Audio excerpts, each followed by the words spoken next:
हम लोग बहुत ही प्रिसाइज और बहुत ही स्पेसिफिक बात करेंगे ताकि लंबे समय तक वो याद रहे और एग्ज़ाम में लिखने जाएं तो लिख पाए। एक्चुअली क्या होता है कि अगर किसी चीज़ को बहुत ज़्यादा डिटेल में पढ़ लेंगे तो एग्ज़ाम में उस चीज़ को आप लिख नहीं पाएंगे। आपके पास उतनी जानकारी होनी चाहिए जो सफिशियंट हो। एक्स्ट्रा नॉलेज ले करके आप लोग अगर एग्ज़ामिनेशन हॉल में जाएंगे कि वो लाइन बाय लाइन हमको लिखना है, तो आप उतने अच्छे तरीके से अपने आंसर को कंस्ट्रक्ट करके लिख नहीं पाएंगे। तो जितना क्रिस्प और जितना कंसाइज करके आप पढ़ेंगे वो ज़्यादा लंबे समय तक आपको याद भी रहेगा और उसको आप अच्छी तरीके से लिख भी सकेंगे। जो आज हम WTO के एग्रीमेंट ऑन एग्रीकल्चर के बारे में पढ़ेंगे। ये WTO के उरुग्वे राउंड ऑफ कॉन्फ्रेंस के समय 1994-95 के दरमियान आया हुआ था। इसके बेसिकली 3 पार्ट होते हैं, इसमें 2-3 पार्ट और हैं, उसकी हम आगे बात करेंगे, लेकिन पहले जो 3 मेजर पार्ट है उसके बारे में डिस्कस कर लेते हैं। इसका पहला पार्ट जो है वो है मार्केट एक्सेस। मार्केट एक्सेस में एग्रीकल्चरल प्रोडक्ट में ट्रेड करने के लिए WTO के जितने भी नेशंस कंट्रीज़ हैं वो अपने अपने देश में नॉन टैरिफ बैरियर को हटाने की बात करते हैं ताकि ट्रेड एग्रीकल्चरल प्रोडक्ट का ट्रेड बिना किसी बाधा के, बिना किसी रुकावट के, बिना किसी हिंड्रेंस के चल सके। अग्रीमेंट ऑन एग्रीकल्चर का दूसरा पार्ट है डोमेस्टिक सपोर्ट। डोमेस्टिक सपोर्ट में एक्चुअली 3 बॉक्सेस रखे गए हैं। इन 3 बॉक्सेस में ऐसी सब्सिडीज या फिर स्कीम को आइडेंटिफाई किया गया है जो ट्रेड को डिस्टॉर्ट कर सकते हैं या फिर जो नहीं कर सकते हैं। इनको बारी बारी से देखेंगे। पहला है ग्रीन बॉक्स।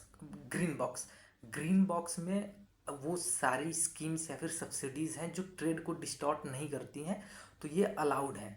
इसमें जैसे कि रिसर्च एंड डेवलपमेंट, फार्मर की एजुकेशन के लिए, और फूड सिक्योरिटी के लिए, डिजास्टर मैनेजमेंट के लिए, और आपका इन्वायरमेंट के लिए, सॉयल हेल्थ कवरेज के लिए, इन सब चीज़ों के लिए ये अलाउड है ग्रीन बॉक्स के अंडर में। ब्लू बॉक्स के अंडर में एक्चुअली ऐसी सब्सिडी या फिर सपोर्ट ये डायरेक्ट ट्रांसफ़र ही होता है, वो अलाउड होता है ब्लू बॉक्स में, क्योंकि ये लिमिट प्रोडक्शन का होता है। जैसा कि एक एग्जांपल में आपको दिख रहा होगा स्क्रीन पे कि ऐसे फार्मर को सपोर्ट प्रोवाइड कराना, फाइनेंशियली सपोर्ट प्रोवाइड कराना, ताकि जो एक्सेस या फिर एक्स्ट्रा जो क्रॉप का प्रोडक्शन हो उसको लिमिट किया जा सके। जैसे ऑस्ट्रेलिया में एक एग्जांपल है कि वहाँ पे फार्मर्स को पैसे दिए जाते हैं कि वो अपनी पूरी ज़मीन पे क्रॉपिंग ना करे, क्योंकि वहाँ की पॉपुलेशन और क्रॉप रेशियो फिर बिगड़ जाएगा। तो क्रॉप ज़्यादा हो जाएगी, पॉपुलेशन कम हो जाएगा, तो फिर वो इंपोर्ट और एक्सपोर्ट में भी दिक्कत करेगी। तो इस वजह से ऐसी सब्सिडीज अलाउड हैं जो प्रोडक्शन को लिमिट करती हैं। एम्बर बॉक्स एक्चुअली उन सब सब्सिडीज़ को डिसअलाउ करता है जो ट्रेड को डिस्टॉर्ट करती हैं। ग्रीन बॉक्स में जो ट्रेड को मिनिमली या फिर लगभग ना के बराबर डिस्टॉर्ट करती हैं, लेकिन एम्बर बॉक्स में ऐसी सारी सब्सिडीज़ को रखा गया है जो ट्रेड को डिस्टॉर्ट कर सकती हैं। इसमें डायरेक्ट जैसे डायरेक्ट बेनिफिट हो गया, या फिर डायरेक्ट ट्रांसफ़र हो गया, या फिर MSP हो गया, या फिर इनपुट कॉस्ट हो गया। जैसे इलेक्ट्रिसिटी पे आपको छूट दी जाए या फिर फर्टिलाइज़र पे छूट दी जाए, तो इसके तहत में एम्बर बॉक्स में इन सब सपोर्ट्स को डिसअलाउ किया गया है। ये सब अलाउड नहीं है। अगर इसके बावजूद अगर कोई भी कंट्री दे रहा है तो जो इसमें भी कुछ क्राइटेरिया है। जैसे डेवलप्ड कंट्री अपने टोटल प्रोडक्शन का सिर्फ 5% पर ही ये सब्सिडीज़ दे सकते हैं, ये सपोर्ट दे सकते हैं। और डेवलपिंग नेशन अपने टोटल जो प्रोडक्शन, उनका एग्रीकल्चरल प्रोडक्शन, यहाँ पे ये बताना ज़रूरी है, उसका जो उनका प्रोड्यूस है, टोटल प्रोड्यूस है, उसका सिर्फ 10% पर ही ये सपोर्ट दे सकते हैं। इससे ज़्यादा सपोर्ट नहीं दे सकते। एम्बर बॉक्स में जो मैं बात कर रहा था कि उनको कुछ सपोर्ट होते हैं जिनको रिड्यूस करना होता है टाइम लिमिट के अंदर में, वो एक्चुअली एक टर्म है, aggregate measurement of support, AMS उसको बोलते हैं।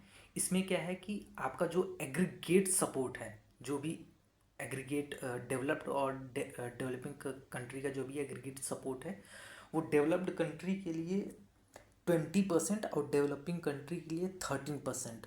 ये रिड्यूस करना होता है 6 साल डेवलप्ड कंट्री के लिए, 10 साल डेवलपिंग कंट्री के लिए। मतलब डेवलप्ड कंट्री 6 साल में बाई 20% वो उसको डिक्रीज़ करेंगे अपने AMS को, और डेवलपिंग कंट्री 10 साल में 13% उसको डिक्रीज़ करेंगे। तीसरा है एक्सपोर्ट सब्सिडी। एक्सपोर्ट सब्सिडीज़ में एक्चुअली होता ये है कि जितने भी मेंबर नेशन या फिर कंट्री होते हैं वो अपने देश में एक्सपोर्ट को प्रमोट करने के लिए जो भी एक्सपोर्टर्स को इंसेंटिव या फिर अपने एक्सपोर्ट को प्रमोट करने के लिए जो भी एक्सपेंस करते हैं उसको लिमिट करने की बात कही गई है, उसको phase out time to time phase out करने की बात कही गई है, जो भी इंसेंटिव या फिर जो भी एक्सपेंडिचर वो करते हैं। इसमें डेवलप्ड कंट्री के लिए ये है कि इनका इंसेंटिव जो होगा वो 21% और जो एक्सपेंडिचर होगा वो 36% डेवलप्ड कंट्री के लिए 6 साल में ये इनको रिड्यूस करना है। और डेवलपिंग कंट्री के लिए इंसेंटिव जो होता है वो 14%, 14%, और एक्सपेंडिचर जो है वो 24% फॉर डेवलपिंग कंट्री, वो 10 साल के लिए होता है। तो जितने भी मेंबर नेशन होते हैं उनको ये इंश्योर करना होता है कि ये चीज़ें टाइमली, जितना भी टाइम उनको दिया गया है 6 साल या फिर 10 साल, इसके अंडर में ही उनको रिड्यूस करना होता है। AOA अग्रीमेंट ऑन एग्रीकल्चर में 2-3 पार्ट जो मैंने बताया था कि इसमें और है, जैसे कि स्पेशल एंड डिफरेंशियल ट्रीटमेंट, ये वही है कि डेवलपिंग कंट्री के लिए थोड़ा सा ज़्यादा समय मिलेगा और डेवलप्ड कंट्री के लिए थोड़ा सा कम समय मिलेगा अपने सपोर्ट्स या फिर स्कीम या फिर सब्सिडीज़ को फेज़ आउट करने के लिए। और एक और है टैरिफ रेट कोटा। ये बेसिकली वो होता है कि किसी सेंसिटिव प्रोडक्ट के लिए उसके इंपोर्ट पर एक स्पेसिफिक क्वांटिटी के लिए या तो जीरो टैरिफ रहेगा या फिर बहुत ही मिनिमम टैरिफ रहेगा। सेंसिटिव प्रोडक्ट के लिए ही होता है, उसके अगर उस कोटा से ज़्यादा इंपोर्ट है तो उस पर हायर टैक्स लगेगा, लेकिन से अगर उसके नीचे है तो बहुत मिनिमल एकदम थोड़ा सा या फिर बिल्कुल ना के बराबर टैक्स लगेगा। ट्रांसपेरेंसी एंड नोटिफिकेशन, इसके रूल्स एंड रेगुलेशंस है जो कि मैंने मेंशन कर दिए हैं, उसको आप देख लीजिएगा आप लोग।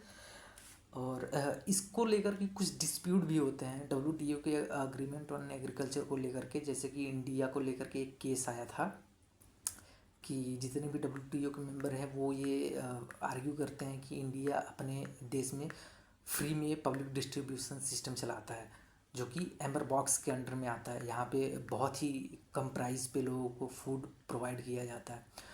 तो इंडिया अपने सपोर्ट में ये आर्ग्यू करती है कि ये जो हम फूड सपोर्ट प्रोवाइड करा रहे हैं या फिर पब्लिक डिस्ट्रीब्यूशन सिस्टम के अंडर में ये सपोर्ट दे रहे हैं, ये सपोर्ट एक्चुअली फूड सिक्योरिटी जो कि ग्रीन बॉक्स में आता है, ये जो कि अलाउड है, तो उसके लिए हम लोग फूड सिक्योरिटी के लिए अपना पब्लिक डिस्ट्रीब्यूशन सिस्टम चलाते हैं। और वेस्टर्न कंट्रीज़ या फिर जितने भी अपोजिंग कंट्रीज़ है वो ये कहती हैं कि नहीं, ये एम्बर बॉक्स में डायरेक्ट सपोर्ट के अंडर में आता है।